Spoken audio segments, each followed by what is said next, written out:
Es 2011. Estás viendo algunas viñetas de En Cuanto Cabrón mientras repites una y otra vez el video de Nyan Cat. Estás muy feliz hablando de cualquier cosa con tus amigos en Windows Live Messenger. Y de repente llega a ti un enlace de alguien diciéndote que se trata de un cómic que debes ver. Abres el link y está en unos símbolos orientales que no entiendes. Si eres lo suficientemente otaku, sabrás que no es japonés. Y quizá no sea chino. ¿Coreano quizá? No es 2011, ¿a quién le importa Corea? Como sea, parece que el cómic se lee hacia abajo, así que empiezas a bajar. Parece la historia de una niña caminando y de repente una silueta extraña aparece a la distancia. Parece que se trata de una historia de terror, cuando de repente ¡oh, santa mierda! ¡Se mueve! Después del casi infarto que te acabas de meter, decides continuar con la lectura de algo que ni siquiera puedes leer. Pero la situación es clara. Una niña se ha topado con un espectro. La niña apunta con su dedo hacia otra dirección y parece que todo mejorará, pero ¡ah! ¡Felicidades! Acabas de hacerte del baño encima, mientras que del otro lado el desgraciado que te acaba de pasar el link se muere de la risa. Estás indignado. Pero como esto es 2011 y todavía a nadie se le ocurre funar a través de Twitter porque nadie lo usa, haces lo mejor que está a tu alcance. Se lo pasas a otras personas. Esto es Bong Seong-dong Ghost, mejor conocido como el cómic coreano de terror. En realidad, la historia es bastante fácil de entender en un inicio. Se trata de un estudiante que regresa a casa al anochecer, cuando de repente se cruza con un espectro que le pregunta dónde está su bebé. Muerta de miedo, ella apunta hacia cualquier lado para deshacerse de la entidad, pero en cuanto ésta se percata de la mentira, corre hacia ella con el cuerpo volteado. El final de la historia se nos cuenta desde la perspectiva de la protagonista, donde ella menciona que no recuerda qué sucedió después de esto, que un vecino de la zona la encontró desmayada en el suelo y la llevó a casa. Al final se nos dice que en el año 2007, en un complejo de apartamentos ubicado en Bong Seong-dong, una mujer de 33 años saltó de su departamento quitándose la vida. Esto después de que se divorciase de su esposo y perdiera la custodia de su hija, y que desde aquel entonces se ha visto al espectro de aquella mujer vagar por la zona, siempre preguntando por su hija. Se trata de una historia muy simple, la verdad. Aquí el verdadero impacto se lo lleva el cómo se ejecuta este cómic, y es con ello que nos adentramos un poco más en este mundo. Este cómic es bastante especial por varios motivos. En primer lugar, apareció en un tiempo donde las creepypastas y videos finijarios estaban en su completo apogeo. Teníamos variedad de historias de terror de distintos tipos y calidades. El público era aún fácilmente impresionable, incluso entre los más escépticos como un servidor. La historia de Slenderman sonaba factible. Eran tiempos más simples. Era fácil asustarse, y eso hacía emocionante cada interacción con algo de terror. Así que de repente llegara un cómic que se movía solo y hacía ruidos, en definitiva era para quitar el sueño.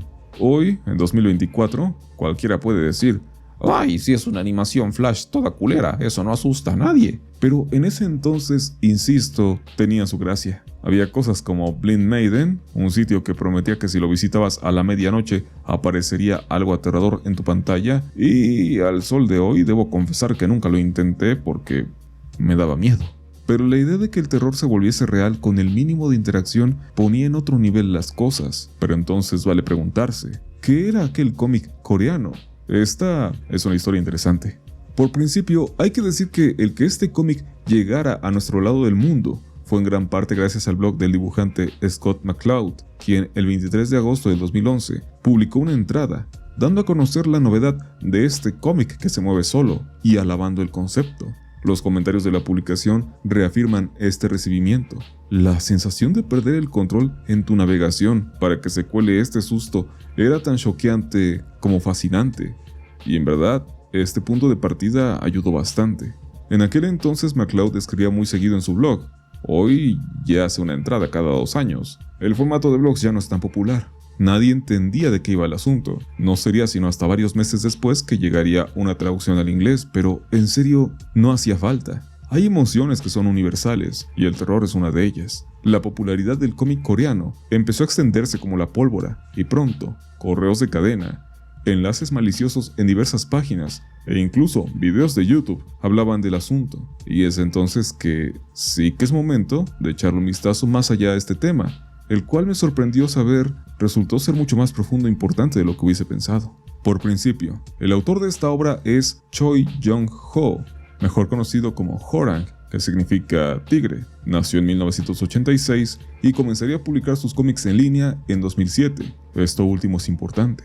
Hoy en día ver cosas coreanas es tan normal como ver cosas chinas o japonesas, y de algún modo el trabajo de este dibujante ayudó en ello. A mediados de la década de los 2000, el asunto de volverse un artista de dibujos en Corea del Sur estaba bastante complicado. Sí que existía una industria, pero esta notoriamente estaba opacada por el monstruo que ya era el manga japonés. A su vez, cosas como las descargas ilegales no ayudaban en mejorar la situación. Tan pronto un cómic era publicado, ya sea en físico o en digital, a las pocas horas ya era distribuido en tablones de imágenes o cualquier otro tipo web de este estilo, así que no había negocio. Esto llevó a muchas editoriales a cerrar. De hecho, la única forma de hacerlo rentable era haciendo cosas comercializables, entiéndase por algo simple, sin mucha sustancia o directamente patrocinado por alguien, lo que limitaba el potencial creativo. Es entonces que aparece Kim Hye-jin, mejor conocida como Sheena, una de estas artistas con frustraciones por el panorama,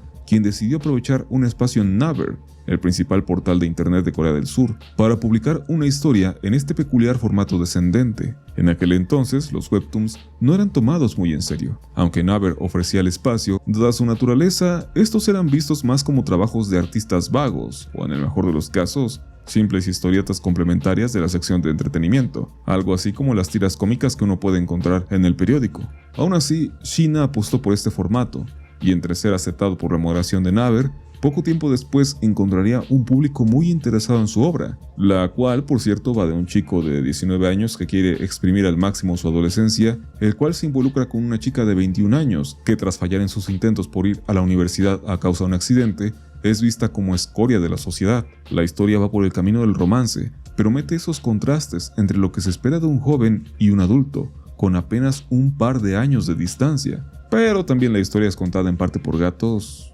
Bien bonito ese pedo. Como sea, la popularidad de la obra de Sheena, que desembocó en que años más tarde fuese licenciada para publicarse en Europa, animó a otros dibujantes que vagaban sin rumbo a intentarlo por este medio. Como se debe esperar, uno de estos dibujantes era Horang.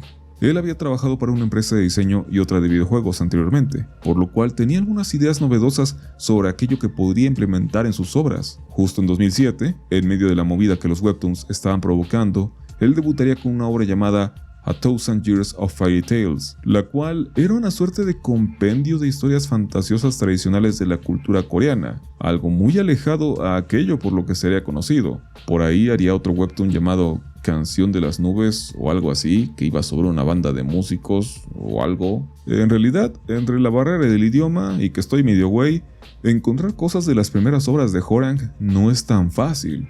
Pero tengo entendido de que, aparte de ganarse la serialización en Naver, luego llegarían al formato físico.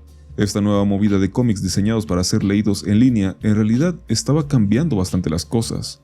Por aquellos entonces, la navegación web por medio de teléfonos móviles era ya bastante importante en Corea del Sur, así que este formato de lectura, el cual encajaba muy bien con este tipo de navegación, resultó ser muy atractivo. Ya no necesitabas ir a una web toda piratona a descargar un cómic el cual tenías que leer burdamente como si vieras una galería de imágenes. Esto estaba diseñado para irlo leyendo en vertical, y puede sonar una jalada, pero de algún modo era más cómodo. Supongo que podríamos comparar esta funcionalidad como lo que volvería a TikTok tan popular años después. Pero regresando a Horang, si bien no pude tener un rastro claro de sus obras más añejas, el punto de inflexión se daría en 2011, en el marco de una colección anual de relatos de terror de Naver, llamada Mystery Shorts, dispuesta para lanzarse en verano. Este era un compendio de 20 historias de distintos autores, todas muy interesantes, bien escritas y con una recepción más que satisfactoria. Pero es justo la obra número 20 de Horang, Bong Seong-dong Ghost, la que acapararía todas las miradas, justo por las implementaciones interactivas de las que hemos estado hablando. No todo quedaba en una historia aterradora, sino en un susto efectivo para el lector. El webtoon en cuestión se viralizó no solo por todo Corea del Sur, sino más allá de las fronteras. Para que nos hagamos una idea, según datos proporcionados por la propia Naver, un webcómic atractivo para el público podría llegar a recibir entre 2.000 a 3.000 visitas por día, pero Bong Seong-dong Ghost fácilmente superaba las 5.000, lo que incluso rebasaba la capacidad del sitio sobre los visitantes que podían albergar. Esto es interesante, porque si vemos el sitio de Naver, podemos apreciar que Scott McCloud escribió sobre el cómic el mismo día en que salió. claro, con sus respectivas diferencias horarias, y probablemente el tipo seguía de cerca la página y el evento, pero hablamos de un éxito inmediato. Y esto hizo que, tan solo para el mes siguiente, se dispusiera una traducción oficial al inglés, algo que no estaba contemplado, pero se hizo necesario, y, como veríamos después, se iría implementando de a poco para otras obras de interés. Por cierto, Bong Cheong no sería la única obra con la que Horang aportaría en el proyecto. El capítulo 5 de esta serie también sería de su autoría. Me refiero a El fantasma de la estación Oksu, el cual llegaría casi un mes antes que Bong Cheong, más precisamente el 21 de julio, y que al igual que su predecesor, tomaría un éxito inmediato gracias a sus novedosos efectos, aunque este éxito sería un poco más local en un inicio. Aquí se nos cuenta la historia de un joven que espera un tren en la estación Oksu del sistema del metro de Seúl. Mientras espera, logra ver a una mujer con un comportamiento extraño, la cual deambula de un lado a otro tambaleándose. Parecería estar ebria. El chico publica sobre lo que está viendo en un tablero de mensajes, algo similar a un chan. Cuando aparta su mirada del teléfono para volver a ver el sitio, la mujer ya ha desaparecido. Preocupado, piensa que pudo haberse caído a las vías. Uno de los participantes del tablero de mensajes le dice que no debería inspeccionar, ya que se logra divisar algo extraño en la fotografía de la mujer que les había compartido. Algo quizá sobrenatural. No obstante, el joven sigue su curiosidad y al revisar las vías, una mano enorme y ensangrentada surge arrastrándolo hacia abajo, justo en el momento en que un tren se aproxima. La historia concluye con una nota final, donde se nos dice que en las noticias apareció la nota de un hombre y una mujer que se habían quitado la vida juntos en la estación Oksu. Se nos dice que la gente creyó que se trataba de amantes, pero que la policía no encontró conexión entre ambos. Como es notorio, ambas historias siguen una dinámica similar, donde cuál puede ser mejor o tener un mayor impacto queda a criterio de cada quien. Y personalmente prefiero la historia de la estación Oksu, ya que siento que elabora un poco mejor el preámbulo, y su screamer, aunque quizá algo burdo a tantos años de distancia, podría resultar más efectivo que el de Bong Cheong, donde ya se gastó la primera impresión cuando el espectro voltea la cara. Igual debo decir que la primera vez que vi la historia del tren, en definitiva me sacó un susto que me hizo apagar la computadora a lo bestia, mientras que con Bong Cheong pues solo salté de la silla. Notoriamente, Bong Cheong disfrutó un éxito mucho mayor por la difusión lograda fuera de las fronteras coreanas, al punto en que muchos, incluyéndome, creímos en un inicio que la historia de Estación Oksu había sido escrita después. Aún así, ambas historias se conservan con un profundo respeto hasta el día de hoy, y, como mencioné hace unos momentos, fueron parte fundamental de la fama que Horang lograría alcanzar, y de que se explorase la posibilidad de brindar traducciones a los webtoons de distintos idiomas, pues aunque relativamente Naver no demoró mucho tiempo en hacerse cargo de esto, hubo usuarios en línea que se apresuraron a dar traducciones no oficiales. Continuando con Horang, ante el éxito alcanzado con su incursión en el terror, de aquí en adelante se enfocaría a centrarse más en este tipo de historias. En el año 2013 lanzaría El fantasma del túnel Maseong, el cual nos muestra a una chica que regresa a casa en un autobús, pero cuando éste entra a un túnel, cae dormida, y luego despierta viendo que el resto de pasajeros ahora están encorvados, mientras un chasquido misterioso se hace presente. En 2015 lanzaría Knock Knock, una historia que en cierto modo nos regresa a la estación Oksu, pero ahora toma como base un clásico juego infantil, con un desenlace que es por lejos de lo más visceral que ha llegado a escribir el autor. En los años siguientes ha seguido lanzando historias, casi siempre dentro de antologías o especiales de páginas de cómics en línea. Lo más reciente de Horang fue en 2022, con la historia del fantasma del karaoke de Busan, y es aquí donde objetivamente creo que se pueden hablar algunas cosas. Es evidente que Horang ha ido madurando un estilo con respecto a su forma de escribir historias, ha comprendido y entendido cómo sacarle provecho al formato, a la vez de ofrecer cosas con las que cualquier autor desprevenido puede identificarse y aterrarse casi al instante. Pero a veces puede que ese sea el problema. El shock y la utilización de ciertos recursos como audios o breves animaciones son su sello característico, y aunque podría decirse que es efectivo, quizá la fórmula se agota muy pronto. En algunos sitios consideran que Horang es una respuesta coreana y más moderna a autores como Junji Ito, pero dudo mucho que esa sea siquiera su intención. Horang se va a lo práctico, a historias breves, jugando con esa pequeña posibilidad que se despierta hasta en el más escéptico, de llegar a toparse con algo simplemente aterrador. No hay grandes historias ni intención de ellas, es solo un ¿qué tal? Sí, acercando las posibilidades al terreno de aquello que nos resulta familiar. Probablemente nunca vayas a ver unas montañas con huecos en forma humana, ni a padecer algo que te haga mutar de forma atroz.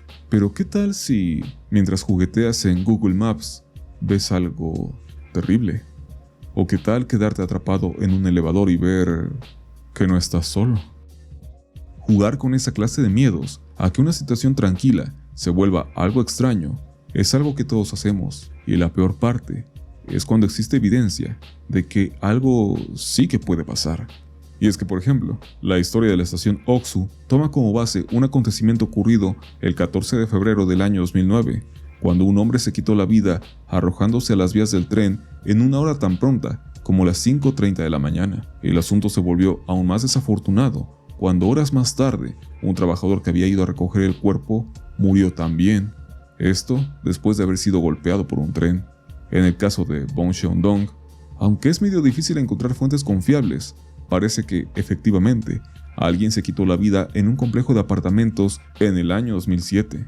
Y, yendo hacia la historia del túnel Masong, resulta que sí que hay un túnel de naturaleza traicionera inaugurado en 1994, el cual se ha cobrado la vida de varias personas. Esto a causa de que tiene una sección estrecha que se vuelve difícil de maniobrar. Ninguna de estas historias tiene tintes sobrenaturales, pero sí trágicos. Si juegas con la idea de que esas tragedias atienden a algo místico, podría ser de mal gusto, pero en cierto nivel lo vuelves real. Hay una historia de Horang, la cual fui demasiado miedoso como para querer revisar por cuenta propia, aparte de que es algo de paga dentro de la aplicación de donde suele publicar, la cual parece usar ciertas herramientas para, en algún momento, hacer que estés en videollamada con un espectro. A este tipo experimentar con las funcionalidades de la tecnología móvil en verdad le fascina. De hecho, este ha sido un punto algo complicado. Como recordarán, Adobe Flash dejó de ser utilizado hace varios años. Esto hizo que los primeros cómics de Horang dejaran de tener efectos animados y de sonido, pasando a ser totalmente estáticos. Aunque, en 2015, se desarrollaron otro tipo de funcionalidades para conservar la dinámica, a veces permitiéndole al lector prescindir de los screamers. Igual, estas actualizaciones trajeron remasterizaciones para Bong Xiaodong y la estación Oxu. Después de todo esto, hoy en día creo que sí recomendaría ampliamente echarle un vistazo a su trabajo. Sus últimas historias, sobre todo la de 2022, manejan giros interesantes, demostrando que este autor es mucho más que simples screamers. Él mismo comprende que esa época en la que una cara fea aparecía y todos nos moríamos de miedo, ya pasó. La verdad, hablar de este tema me evoca mucha nostalgia. Tiempos en los que éramos más fáciles de asustar y donde, a pesar de la simpleza, había ideas de cómo trabajar con el miedo. Igual me sorprendió ver la trascendencia que Bong Xiaodong Ghost tuvo dentro de su medio. Si tuviera que comparar, diría que fue a los webtoons lo que Slenderman a las creepypastas o Five Nights at Freddy's a los videojuegos. Seguro que hubo muchos intentos de emularlo como suele suceder, pero la influencia final es lo importante.